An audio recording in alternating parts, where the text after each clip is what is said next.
नमस्कार, career TV में आपका एक बार फिर से बहुत-बहुत स्वागत है। हिंदी टीजीटी, पीजीटी एग्ज़ाम को लेकर के जो हमारी श्रृंखला गोधुली की चल रही है, तो गोधुली की श्रृंखला में हमने 2 चैप्टर पढ़ लिए थे क्लास 9 की बुक का। थर्ड चैप्टर ग्राम गीत का मर्म से रिलेटेड ऑब्जेक्टिव क्वेश्चंस आज हम करेंगे, जिनके एग्ज़ाम में आने की संभावना बहुत अधिक रहती है। तो चलिए बिना किसी देरी के स्टार्ट करते हैं और हमारा पहला क्वेश्चन आ जाता है, लक्ष्मी नारायण सुधांशु का जन्म कब हुआ था? जी हाँ, पहला क्वेश्चन क्या है? लक्ष्मी नारायण सुधांशु का जन्म कब हुआ था? अब आप देखोगे कि जो आपका चैप्टर है ग्राम गीत का मर्म, इसके ये लक्ष्मी नारायण सुधांशु जी क्या हैं? तो ये इसके लेखक हो जाएंगे। इसके लेखक कौन हो जाएंगे? लक्ष्मी नारायण सुधांशु।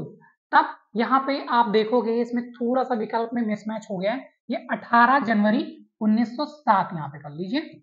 18 जनवरी 1907 यहाँ पे, या फिर इसको 18 कर लो। 18 जनवरी 1907 में इनका जन्म हुआ था। चलो नेक्स्ट क्वेश्चन की तरफ बढ़ते हैं आगे। नेक्स्ट क्वेश्चन है हमारा कि उनका जन्म किस जिले में हुआ था? तो क्या वो बिहार का पूर्णिया जिला था, क्या सहरसा था, क्या भोजपुर था, या मधुबनी था? तो बिहार के पूर्णिया जिले में उनका जन्म हुआ था। जी हाँ, बिहार के पूर्णिया जिले में। अब जो आपके लक्ष्मी नारायण सुधांशु जी हैं, उनकी प्रारंभिक शिक्षा कहाँ से हुई थी? तो आप देखोगे जो कवि परिचय होता है, कवि परिचय में लिखा हुआ है कि इनकी शिक्षा गांव और शहर दोनों जगह से हुई है।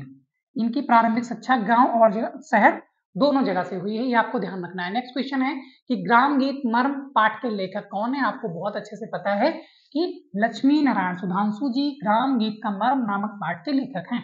चलो नेक्स्ट क्वेश्चन देखते हैं। उनके उपन्यास का नाम क्या था? जी हाँ, तो क्या वो पितृ प्रेम था, क्या मातृ प्रेम है, या भ्रातृ प्रेम है? इनका बहुत ही फेमस उपन्यास है। और आप देखोगे जो साहित्य का पोर्शन आता है उसमें कहीं ना कहीं सीआरटी से रिलेटेड जो भी लेखक होते हैं उन्हीं की कृतियों के बारे में क्वेश्चन पूछा जाता है। तो भ्रातृ प्रेम इनका उपन्यास हो जाएगा। Option A is the right answer. Next question है, उन्होंने अपना उपन्यास कब लिखा? उन्होंने अपना उपन्यास कब लिखा? तो क्या 1926, 1927, 1928, 1930? तो आप देखोगे तो इन्होंने अपना उपन्यास 1926 में लिखा था।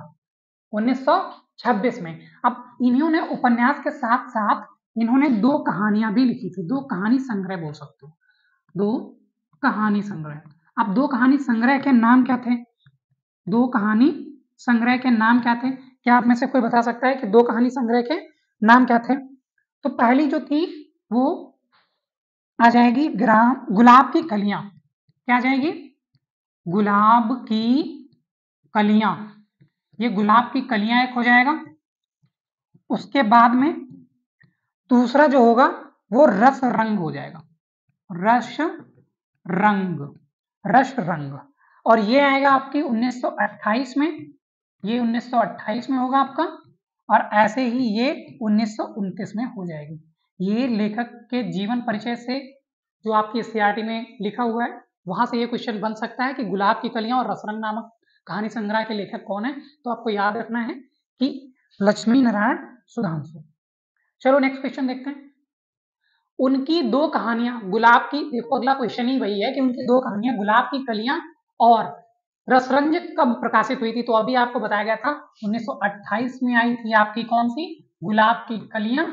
और रसरंज की अगर बात करोगे तो रसरंज कब हो जाएगी? 1929 में। ठीक है, समझ में आ गया होगा। नेक्स्ट है, उन्होंने काशी हिंदू विश्वविद्यालय से हिंदी और भाषा साहित्य में क्या किया था? तो उन्होंने काशी हिंदू विश्वविद्यालय से हिंदी भाषा और साहित्य में एमए किया था। ठीक है, नेक्स्ट क्वेश्चन। नेक्स्ट क्वेश्चन देखेंगे कि वे कब से राजनीति में गहरी रुचि लेने लगे थे? जी हाँ, ये भी क्वेश्चन आपकी एससीईआरटी की बुक जीवन परिचय से उठाया गया। तो ये छात्र जीवन से ही राजनीति में गहरी रुचि लेने लगे थे। नेक्स्ट क्वेश्चन देखेंगे, उसमें लिखा है कि आजादी की लड़ाई में उन्होंने कैसी भागीदारी निभाई? तो आजादी की लड़ाई में इन्होंने, आप कभी परिचय में देखोगे तो लिखा है कि बहुत ही सक्रिय भूमिका इन्होंने निभाई थी। ये बहुत ही छात्र जीवन से ही राजनीति में आ गए थे। इनको जेल भी जाना पड़ा था 1942 के असहयोग आंदोलन में। नेक्स्ट देखते हैं, वे कौन से आंदोलन में जेल गए? अगला क्वेश्चन ही वही है। तो 1942 का जो असहयोग आंदोलन होता है उसी में ये जेल जाएंगे। 1942 के असहयोग आंदोलन में, ध्यान रखेंगे आप, असहयोग आंदोलन में ये जेल जाएंगे। नेक्स्ट है कि साहित्यिक क्षेत्र में उनकी विशेष प्रसिद्धि किस समीक्षा के रूप में हुई है। तो इनको बहुत ही सुधी समीक्षक माना जाता है। सुधी मतलब एक उपमा है, जो सुधी इनको बोला जाता है, मतलब बहुत ही परिपक्व या प्रौढ़ लेखक माना जाता है। तो याद रखना है कि समीक्षक के रूप में इनको सुधी लेखक माना जाता है, ये भी क्वेश्चन बन सकता है। नेक्स्ट है, सुधांशु जी समर्थ पत्रकार और उच्च कोटि के कैसे लेखक थे? उच्च कोटि के कैसे लेखक थे? तो क्या वो संस्मरण लेखक थे, स्मरण थे, स्मरणीय थे या योगदान थे? तो यहाँ पे संस्मरण लेखक थे, ध्यान रखना है आपको, संस्मरण लेखक थे। नेक्स्ट क्वेश्चन जो आएगा, उनकी मशहूर पत्रिका कौन सी थी? उनकी मशहूर पत्रिका का कैसा था? कैसा नहीं मतलब कौन सी थी, यहाँ पे लिख दोगे ज्यादा सही है। कौन थी, पत्रिका कौन थी? तो इसका ऑप्शन जो हो जाएगा वो जाएगा अंतिका, और इसको थोड़ा सा करेक्ट कर लो, यहाँ पे अवंतिका भी लिखा रहता है कहीं कहीं पर, अवंतिका, ठीक है, अंतिका या अवंतिका जो भी लिखा होगा आप मार दोगे। तो ये इनकी बहुत ही फेमस पत्रिका थी अवंतिका, ठीक है। नेक्स्ट देख लो, नेक्स्ट में है उनके संस्मरणों का संग्रह, व्यक्तित्व की झांकियां। तो पहली चीज ये नाम याद रखना है कि व्यक्तित्व की झांकियां इनके संस्मरणों का संग्रह है। क्वेश्चन नंबर 15 में व्यक्तित्व की झांकियां कब प्रकाशित हुआ? क्या वो 71 था, 72 था, 73 था या 1911 था? अब आपको ध्यान रखना है, तो ये व्यक्तित्व की झांकियां इनका आएगा 1971 में ये प्रकाशित होगा, और ये इनके संस्मरणों का संग्रह है, आपको ध्यान रखना है।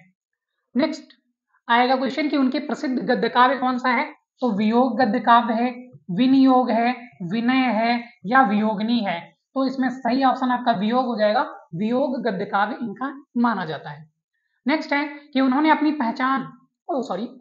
पहली रचना किसकी आकस्मिक निधन पर करी थी? तो आप अगर इनका जीवन परिचय पढ़ेंगे तो उसमें देखेंगे कि इन्होंने अपनी पत्नी के निधन पर इन्होंने अपनी पहली रचना लिखी थी वियोग नाम से, जो अभी आप पीछे पढ़ के आए हो, वियोग नाम से गद्य रचना जो इनकी आई थी, इनकी पत्नी के निधन पे आई थी।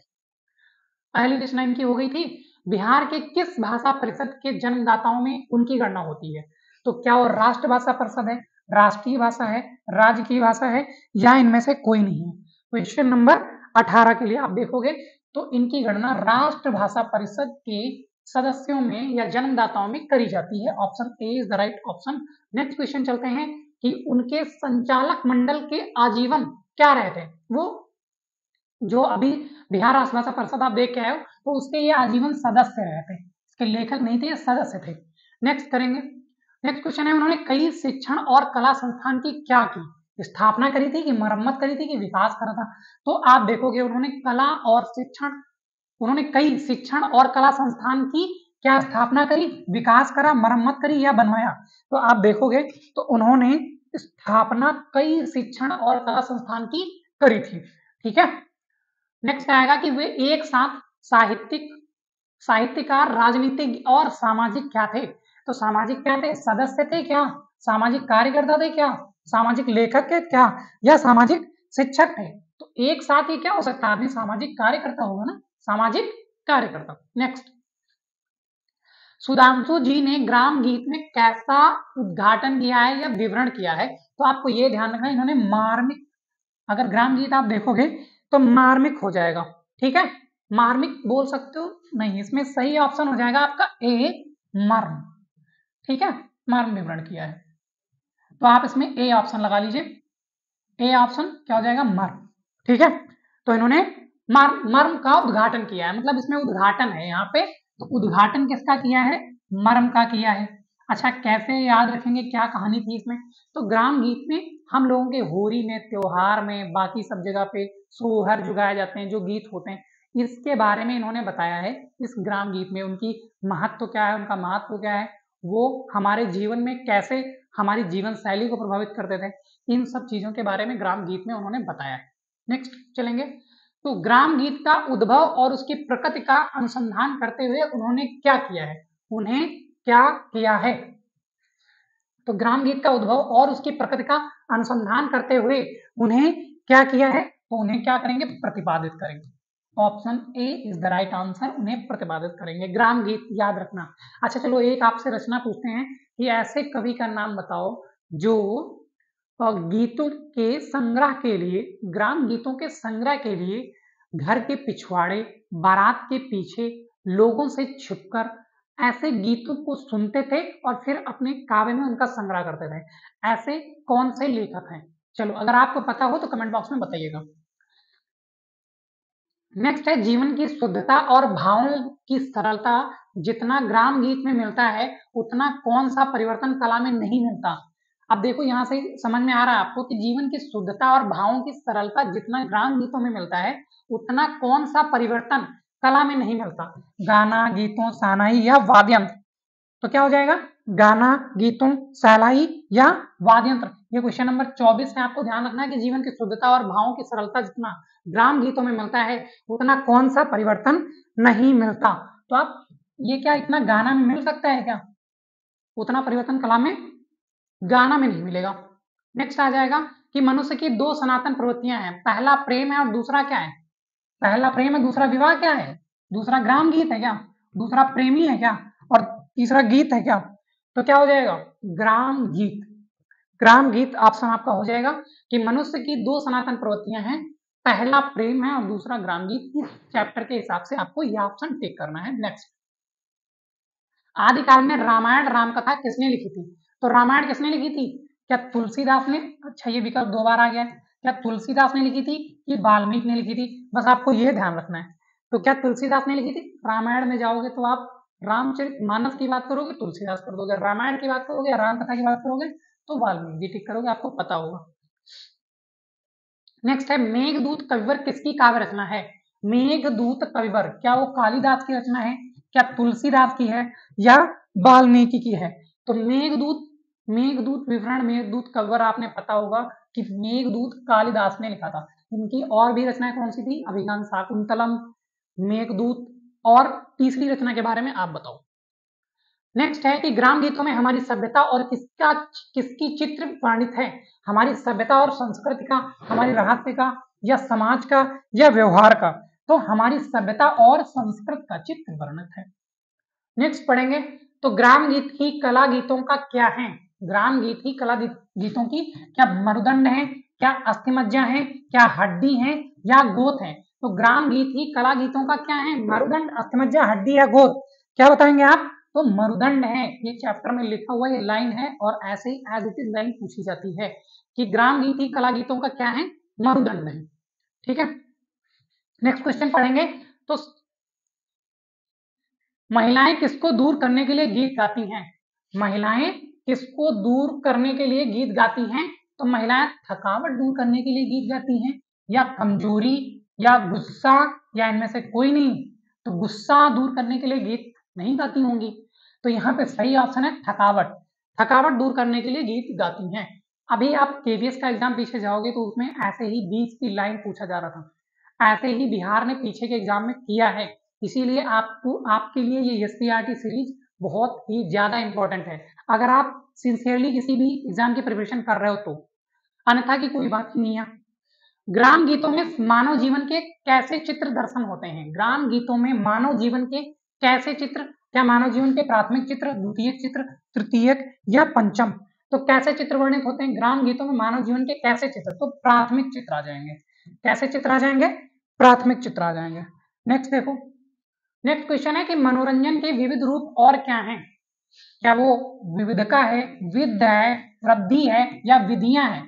तो विधियां हो जाएंगे। विविध रूप और क्या है? विधियां हो जाएंगी। नेक्स्ट, कि मनोरंजन किसको कर्म या क्रीड़ा के ताल पर रचे गए हैं?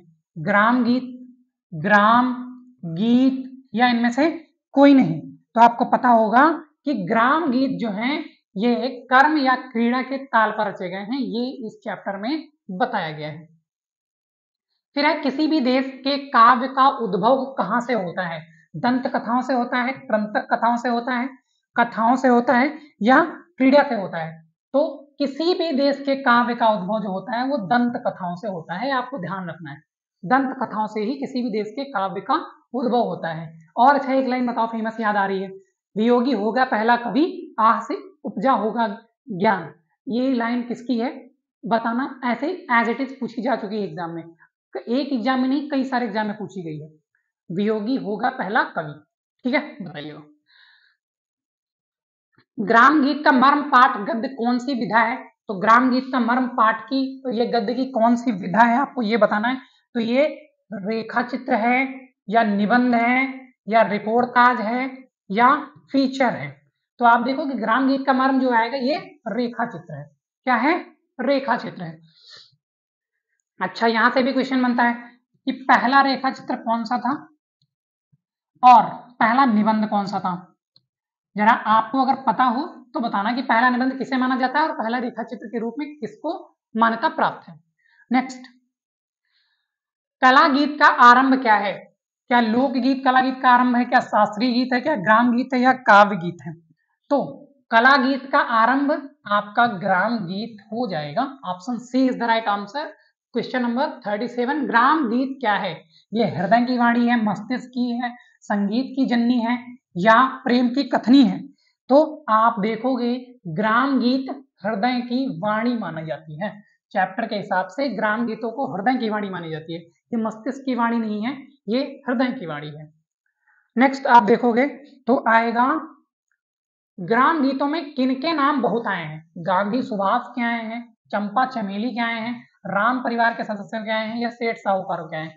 तो हमारे घर में, आपके घर में भी जब ये ग्राम गीत गाए जाते हैं, बहुत सारे सोहर, कजरी, सोठा, सोरठा, तो इसमें देखोगे राम, सीता, दशरथ, ऐसे करके बहुत सारे नाम आते हैं। मतलब राम परिवार के सदस्यों के नाम सबसे ज्यादा आएंगे क्योंकि वहीं से माना जाता है ये शुरुआत हो रही थी। नेक्स्ट है कि किस विराहकुल महापुरुष ने अपनी प्रिया का पता पशु पक्षियों से पूछा था? याद होगा किसने पूछा था? श्री राम ने। क्या कैसे पूछा था?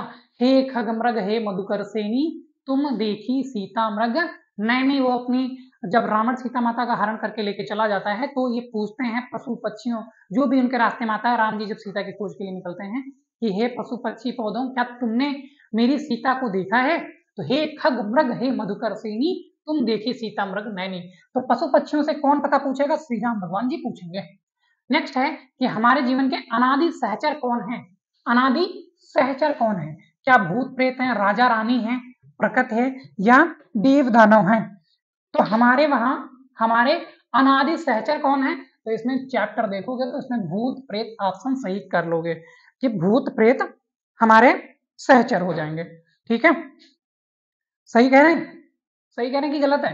भूत प्रेत को सहचर माना जा सकता है? नहीं। क्या हो जाएगा सही ऑप्शन? हमारे अनादि सहचर मतलब आदिकाल से जो चले आ रहे हैं। तो प्रकृति तो है हमारे साथ, कौन चल रहा है लगातार? प्रकृति चल रही है।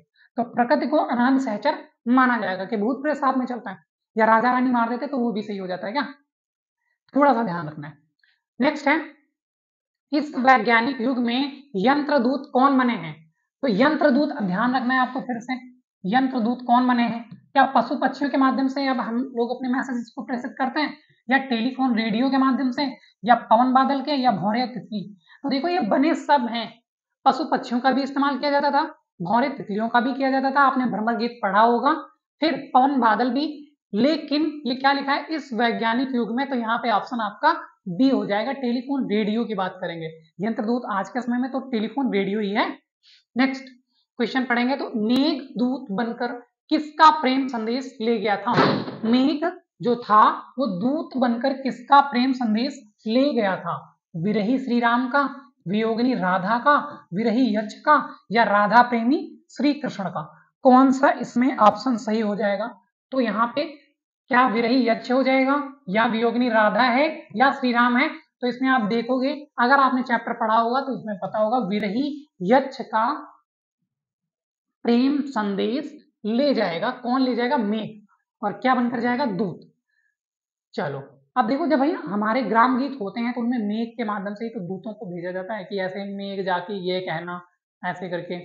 ठीक है, बच्चे किनकी कहानियां सुनने को ज्यादा उत्सुक रहते हैं? बताओ, माता पिता की कहानियां, पास पड़ोस की कहानियां, भाई बहन की कहानियां? नहीं, भूत प्रेत की कहानियां सुनने के लिए बड़ा उत्सुक रहते हैं। और ये क्यूरियोसिटी क्यों होती है, ये आप लोग मुझे बताइएगा। अब इसका सबसे इंपॉर्टेंट क्वेश्चन जो है, जो बनने की संभावना बहुत ज्यादा रहेगी, और ऐसा एक ना एक क्वेश्चन कोई आएगा, कि ग्राम गीत का मर्म पाठ साहित्य की कौन सी विधा है? कौन सी विधा है? तो ये कौन सी विधा हो जाएगी? तो ये हो जाएगा निबंध। कौन सी विधा हो जाएगी? निबंध विधा हो जाएगी। उसके बाद आगे चलते हैं। ग्राम गीत का मर्म किस कोटि का निबंध है? तो किस कोटि का निबंध है? क्या ये वर्णात्मक है, भावात्मक है, विचारात्मक है या विवरणात्मक है? तो ग्राम गीत का मर्म जो आपका है ये विचारात्मक निबंध की श्रेणी में आएगा, विचारात्मक निबंध की श्रेणी में आएगा। ये आपको ध्यान रखना है। ये सारे जो क्वेश्चंस थे ये आपने कर लिए हैं और इनमें से जो आपके ग्राम गीत के मर्म से जितने भी पॉसिबल इंपॉर्टेंट क्वेश्चंस थे वो सारे के सारे यहाँ पे रखे गए हैं। अब अगर इसमें कुछ भी आप अगर देखो ये कौन सा पार्ट था आपको ध्यान रखना, दो चीजें बस ध्यान रखो। पार्ट कौन सा था? तो ग्राम गीत का मर्म, ग्राम गीत का मर्म, ठीक है, ये हो गया तुम्हारा ग्राम गीत का मर्म, ये पाठ था। आप इसके लेखक कौन थे? ग्राम गीत के मर्म पाठ के लेखक कौन थे? तो अभी आपने पढ़ा था लक्ष्मी नारायण सुधांशु, लक्ष्मी नारायण सुधांशु इसके लेखक थे। कम से कम ये दो चीजें तो आपको ध्यान ही रखना है। फिर ये कौन सी विधा में लिखा गया है?